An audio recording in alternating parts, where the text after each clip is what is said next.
ആദ്യം തന്നെ എല്ലാവരോടും ഒരു ക്ഷമാപണം ചോദിക്കുന്നു. കാര്യം കടുത്ത ചുമയും പനിയുമാണ് എനിക്ക്.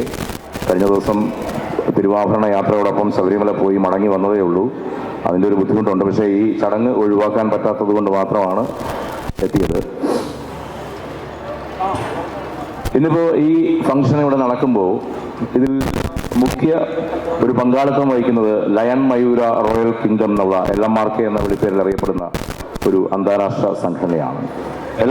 LMRK കുറിച്ചൊക്കെ എല്ലാവർക്കും അറിയാം. ഇനി അതിനെ പ്രത്യേക ഒരു പരിചയപ്പെടുത്തൽ ആവശ്യമല്ല. പക്ഷെ ചെറിയൊരു ഫ്ലാഷ് ബാക്കിലേക്ക് പോകേണ്ടതായിട്ടുണ്ട്. 2018-19 കാലഘട്ടത്തിലാണ് തത്വമൈ TV പ്രവർത്തനം ആരംഭിക്കുന്നത്. അന്ന് അത് പ്രവർത്തനം ആരംഭിക്കുമ്പോൾ തിരുവനന്തപുരത്ത് പാൽക്കുളങ്ങരയിലായിരുന്നു ഞങ്ങളുടെ ഓഫീസ്. അന്ന് തത്വമൈക്ക് സ്റ്റുഡിയോ കോംപ്ലക്സ് ഒന്നും ആയിട്ടില്ല. ഒരു ചെറിയ 3 മുറിയുള്ള ഒരു ഓഫീസ് മാത്രമേ ഉണ്ടായിരുന്നുള്ളൂ. അപ്പോൾ ഷൂട്ടൊക്കെ ഞങ്ങൾ നടത്തുക പരമാവധി പുറത്താണ്. അപ്പോൾ ആ ഒരു ഘട്ടത്തിലാണ് രജിജിയുമായി ഒരു അഭിമുഖ സംഭാഷണത്തിന് ഇടയാകുന്നത്. അതും പാൽക്കുളങ്ങരയിൽ ഉള്ള ഒരു ഗസ്റ്റ് ഹൗസിൽ വെച്ചാണ് ആദ്യത്തെ. ഒരുപക്ഷെ രജിജി എപ്പോഴും പറയാറുണ്ട്, അദ്ദേഹത്തിൻ്റെ ജീവിതത്തിലെ ആദ്യത്തെ ദൃശ്യ മാധ്യമത്തിലേക്കുള്ള ഒരു ഇൻ്റർവ്യൂ ആയിരുന്നു അതെന്ന്. പിന്നീട് അങ്ങോട്ട് നമുക്കറിയാം, ഇപ്പോൾ എല്ലാ ആഴ്ചയും അദ്ദേഹം മാധ്യമങ്ങളിൽ നിറഞ്ഞു നിൽക്കുകയാണ്. ഇപ്പോൾ സുനിൽജി തന്നെ കഴിഞ്ഞ ആഴ്ച മിക്കവാറുമൊക്കെ അദ്ദേഹത്തിൻ്റെ ഇൻ്റർവ്യൂ എടുക്കുന്നുണ്ട്. തിരുവനന്തപുരത്ത് വരുമ്പോഴൊക്കെ അദ്ദേഹം തത്വമയിൽ വരാറുണ്ട്, ഇൻ്റർവ്യൂ എടുക്കുന്നുണ്ട്. ഞാൻ പറഞ്ഞു വന്നത്, ഈ 2018-19 കാലഘട്ടത്തിൽ അദ്ദേഹം ആ ഇൻ്റർവ്യൂവിൽ പറഞ്ഞ കുറേ കാര്യങ്ങളുണ്ടായിരുന്നു. പ്രത്യേകിച്ചും ഒരു ആധ്യാത്മികത എന്നതിനപ്പുറം ഈ ലയൺ മയൂര റോയൽ കിങ്ഡമിന്റെ മുന്നോട്ടുള്ള പ്രവർത്തനങ്ങൾ ഏത് രീതിയിലാണ്, അദ്ദേഹത്തെ അത് മുന്നോട്ടേക്ക് നയിക്കുന്ന ചാലകശക്തി എന്താണ് എന്ന്. പക്ഷെ കേട്ടപ്പോൾ ആദ്യം അത്ര വിശ്വാസത്തിലെടുക്കാൻ തോന്നിയില്ല. ഒരു മാധ്യമപ്രവർത്തകന്റെ കണ്ണോടുകൂടി കണ്ടതുകൊണ്ടാകാം. പക്ഷെ അദ്ദേഹം അന്ന് പറഞ്ഞു വെച്ച കാര്യങ്ങളാണ് പിന്നീട് ഇങ്ങോട്ട് കഴിഞ്ഞ ഒരു 6-7 വർഷങ്ങളായി നമ്മുടെ ഈ ഭാരതത്തിൽ നടന്നത്. ഓരോ ഘട്ടത്തിലും എന്ത് സംഭവിക്കും എന്നുള്ള രീതിയിൽ, അത് വ്യക്തമായ രീതിയിൽ അല്ലെങ്കിൽ കൂടിയും ഒരു സൂചന എന്നോണം പല കാര്യങ്ങളും അദ്ദേഹം പറഞ്ഞിരുന്നു. ഈ ഓപ്പറേഷൻ സിന്ദൂർ അടക്കമുള്ള കാര്യങ്ങൾ 2018-19, ഒരുപക്ഷെ നിങ്ങൾക്ക് തത്വമൈ TVയുടെ ആ സമയത്തെ ഇന്റർവ്യൂ ഇപ്പോഴും യൂട്യൂബിലുണ്ട്, അത് പരിശോധിച്ചാൽ നിങ്ങൾക്ക് മനസ്സിലാവും. ഈ ഓപ്പറേഷൻ സിന്ദൂർ അടക്കമുള്ള കാര്യങ്ങൾ അദ്ദേഹം അന്നേ പറഞ്ഞിരുന്നു. അവിടെയാണ് ഈ ഒരു സംഘടനയുടെയും മുരുക ഭഗവാന്റെയും ഒക്കെ പ്രസക്തി നമ്മൾ മനസ്സിലാക്കേണ്ടത്. മുരുക ഭഗവാൻ എന്ന് കേൾക്കുമ്പോൾ തന്നെ നമ്മൾ ആദ്യം നമ്മുടെ മനസ്സിൽ വരുന്ന ഒരു സ്ഥാനം, അദ്ദേഹത്തിന് ദേവസേനാപതി എന്നുള്ള ഒരു സ്ഥാനമാണ് ദേവതകൾക്കിടയിലുള്ളത്. ഓരോ ദൈവങ്ങൾക്കും ഓരോ സ്ഥാനമുണ്ടല്ലോ. ഗണപതി പ്രഥമ ദേവനാണ്, അതുപോലെ ദേവസേനാപതിയാണ് മുരുകൻ. അപ്പോൾ നമുക്ക് എന്ത് പ്രശ്നമുണ്ടായാലും, ഭാരതത്തിന് എന്ത് പ്രശ്നമുണ്ടായാലും അതിന് മുന്നിൽ നിന്ന് ഒരു അദൃശ്യ ശക്തിയായി നയിക്കുന്ന നമ്മുടെ സേനാപതിയാണ് മുരുകൻ. പിന്നെ അദ്ദേഹം പറയുന്ന ഓരോ കാര്യങ്ങളും ഇതുമായി കണക്ട് ചെയ്ത് ചിന്തിക്കുമ്പോൾ അദ്ദേഹം പറഞ്ഞതൊക്കെ അക്ഷരാർത്ഥത്തിൽ സത്യമായിരുന്നു. ഏറ്റവും ഒടുവിൽ എന്നെ വിസ്മയിപ്പിച്ച കാര്യം, കഴിഞ്ഞ വർഷം ഈ ഓപ്പറേഷൻ സിന്ദൂർ തുടങ്ങിയ സമയത്ത് പത്തനംതിട്ടയിൽ പന്തളത്തിനടുത്ത് തുമ്പമൺ എന്ന് പറയുന്ന ഒരു സ്ഥലത്ത് ഒരു സുബ്രഹ്മണ്യ സ്വാമി ക്ഷേത്രമുണ്ട്. ഇതിൽ നിങ്ങൾ ചിലരെങ്കിലും അവിടെ പോയിട്ടുണ്ടാവും. 2 സുബ്രഹ്മണ്യ പ്രതിഷ്ഠയുള്ള അമ്പലമാണ് തുമ്പമൺ സുബ്രഹ്മണ്യ ക്ഷേത്രം. അവിടെ കഴിഞ്ഞ വർഷം ഒരു സ്കന്ദപുരാണ മഹാസത്രം നടക്കുകയുണ്ടായി. 7 ദിവസം വലിയ വിപുലമായി നടത്തിയ ഒരു പരിപാടിയായിരുന്നു. തത്വമൈ TV ആയിരുന്നു അതിൻ്റെ ലൈവ് കവറേജ്. അപ്പോൾ അതുമായി ബന്ധപ്പെട്ട് ഞാൻ അവിടെ ഉള്ളപ്പോൾ അവിടെ ഒരു ദിവസം നമ്മുടെ രജിജി അവിടെ മുഖ്യാതിഥിയായി സംസാരിക്കാനെത്തി. അദ്ദേഹം അന്ന് ആ വേദിയിൽ കൃത്യമായി പറഞ്ഞു, ഭാരതം നമ്മുടെ ശത്രുക്കൾക്ക് കൊടുക്കാൻ പോകുന്നത് കൃത്യമായ തിരിച്ചടിയാണ്, അത് 2 ദിവസത്തിനുള്ളിൽ ഉണ്ടാകും എന്ന് അദ്ദേഹം ആ വേദിയിൽ വെച്ചാണ് പറയുന്നത്. കാരണം ആ ഓപ്പറേഷൻ നടന്നുകൊണ്ടിരിക്കുന്ന സമയത്താണ് സമാന്തരമായി തന്നെയാണ് ഈ പരിപാടി നടക്കുന്നത്. ഒരു അത്ഭുതമെന്നോണം അന്ന് രാത്രിയാണ് കറാച്ചി തുറമുഖം ഉൾപ്പെടെയുള്ള സ്ഥലങ്ങളിൽ ഭാരതം ശക്തമായി തിരിച്ചടിച്ചു എന്നുള്ള വാർത്ത നമ്മൾ ശ്രദ്ധിക്കുന്നത്. ഇതിൽ ആരെങ്കിലുമൊക്കെ അവിടെ പങ്കെടുത്തിട്ടുണ്ടോ എന്നറിയില്ല. ഉള്ളവർക്ക് അത് കൃത്യമായി മനസ്സിലാവും. ഒരു വലിയ ഒരു അത്ഭുതമായിരുന്നു അത്. അങ്ങനെ തുടങ്ങി ഒട്ടനവധി കാര്യങ്ങൾ. ഇപ്പോൾ മുരുകൻ നമ്മൾ പൊതുവേ പറയാറുണ്ട്, തമിഴ്നാടിന്റെ ദൈവമാണ്, തമിഴ്നാട്ടിൽ ഒതുങ്ങി നിൽക്കുന്നതാണ്. പക്ഷേ അങ്ങനെയല്ല. നമ്മുടെ ദ്രാവിഡ സംസ്കാരം അത് അങ്ങനെ അങ്ങ് തള്ളിക്കളയാൻ പറ്റുന്നതല്ല. അതുകൊണ്ടാണല്ലോ ഇന്ന് തെക്കേ മൂലക്കിരുന്ന ചെങ്കോൽ ഇപ്പോൾ അവിടെ ഇരിക്കുന്നത്. അത് തുടങ്ങി ഓരോ കാര്യത്തിലും നമ്മൾ കാണുന്നത് ഈ മുരുക ഭഗവാന്റെ സാന്നിധ്യം തന്നെയാണ്. പ്രത്യേകിച്ചും ഈ കുമാരസംഭവം, കാളിദാസന്റെ കുമാരസംഭവം സംസ്കൃതത്തിലാണ് എഴുതപ്പെട്ടിരിക്കുന്നത്. മുരുകൻ തമിഴ് ദൈവമാണെന്ന് പറയുന്നത്. അപ്പോൾ ഭാരതത്തിലെ രണ്ട് പ്രാചീന ഭാഷകൾ സംസ്കൃതവും തമിഴും, ഇത് രണ്ടും മാറ്റി നിർത്തിയ ഒരു ഭാരതമില്ല. അപ്പൊ അതുകൊണ്ട് തന്നെ മുരുകൻ എത്രത്തോളം ഇതിൽ ഇഴചേർന്നിരിക്കുന്നു എന്നുള്ളതാണ്. ഞാൻ അധികം സംസാരിക്കുന്നില്ല. ഞാൻ പറഞ്ഞതുപോലെ എനിക്ക് ചെറിയൊരു ബുദ്ധിമുട്ടുണ്ട്. ഒരു സംഭവം കൂടെ പറയാം. ഈ 2022 അയോധ്യയിൽ പ്രാണപ്രതിഷ്ഠ നടക്കുന്നതിന് തൊട്ട് മുമ്പ് ഞങ്ങൾ തത്വമയി TV സംഘം അയോധ്യയിലേക്ക് ഒരു യാത്ര നടത്തി. അതും റോഡ് മാർഗമാണ് യാത്ര നടത്തിയത്.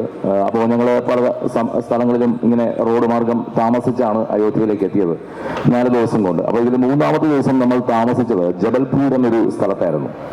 ജബൽപൂര് ഒരു 8 വരി പാതയുടെ സമീപത്ത് ഒരു പഞ്ചാബി ധാബ പ്രവർത്തിക്കുന്നുണ്ടായിരുന്നു. അപ്പം രാത്രി 9 മണിയോടുകൂടി ഞങ്ങൾ അവിടെ വാഹനം ഒതുക്കിയ ശേഷം ഭക്ഷണം കഴിക്കാനായി അവിടെ കയറി.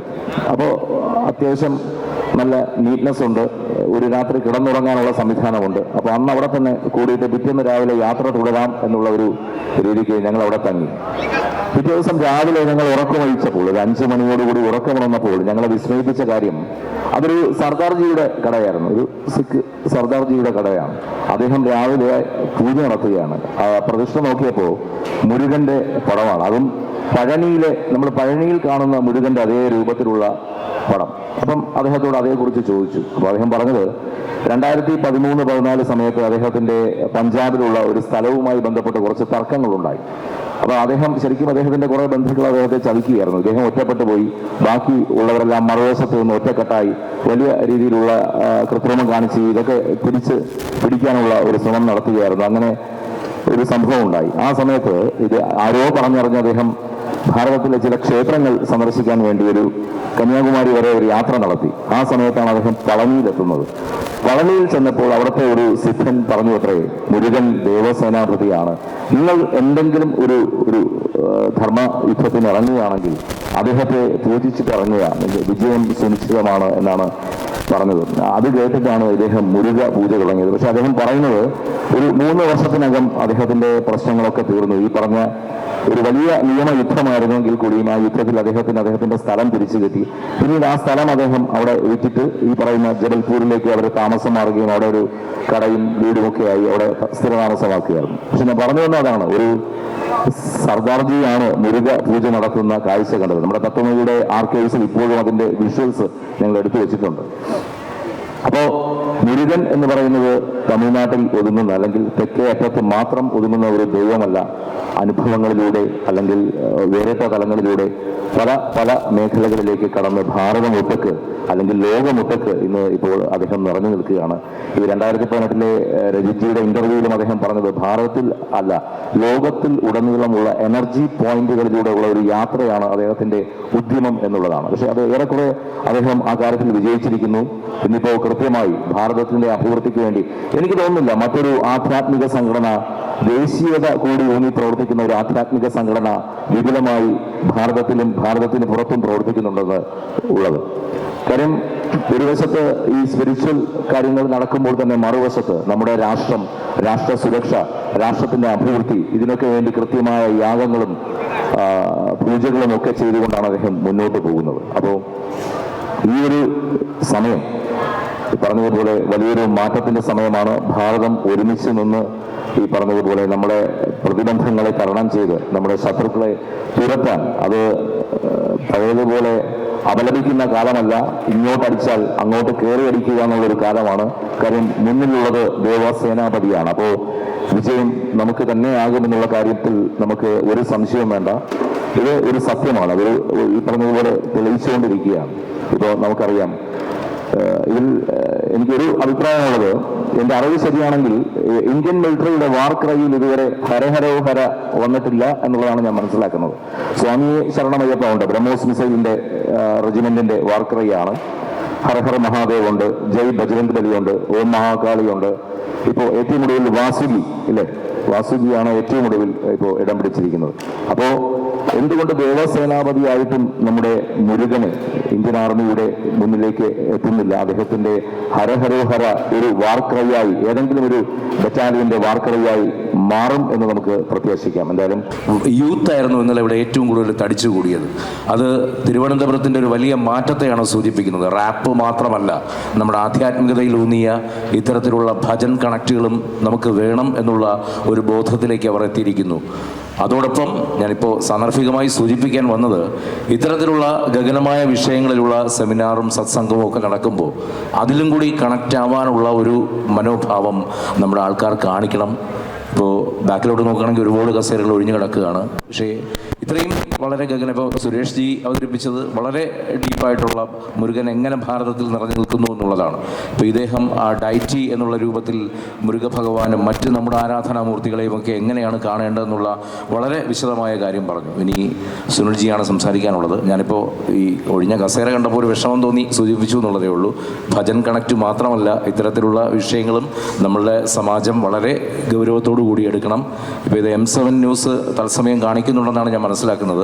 അപ്പോൾ ഇന്നിവിടെ എത്തിച്ചേരാൻ കഴിയാത്തവർ അതിലൂടെയെങ്കിലും അത് കാണണം എന്നുള്ളൊരു അഭ്യർത്ഥനയാണ് എനിക്കുള്ളത്. ഇനി നമുക്ക് ഈ വിഷയത്തിൽ സംസാരിക്കാനുള്ളത് മുതിർന്ന മാധ്യമപ്രവർത്തകനായ ശ്രീ വടയാർ സുനിലാണ്. അദ്ദേഹത്തെക്കുറിച്ച് ഒരു പരിചയപ്പെടുത്തേണ്ട ആവശ്യമില്ല. കാര്യം ഇപ്പോൾ കഴിഞ്ഞ കുറച്ച് ദിവസമായി നമ്മുടെ നവമാധ്യമങ്ങളിൽ ഏറ്റവും ശ്രദ്ധേയമായ കാൽവയ്പ് നടത്തിക്കൊണ്ടിരിക്കുന്ന ഒരു വ്യക്തിത്വമാണ് അദ്ദേഹം. മുരുക ഭഗവാന്റെ അനുഗ്രഹത്തോടു കൂടിയാണ് അദ്ദേഹം ഇന്ത്യ ലൈവ് എന്നുള്ള പുതിയ ചാനലിന് തുടക്കം കുറിച്ചിരിക്കുന്നത്.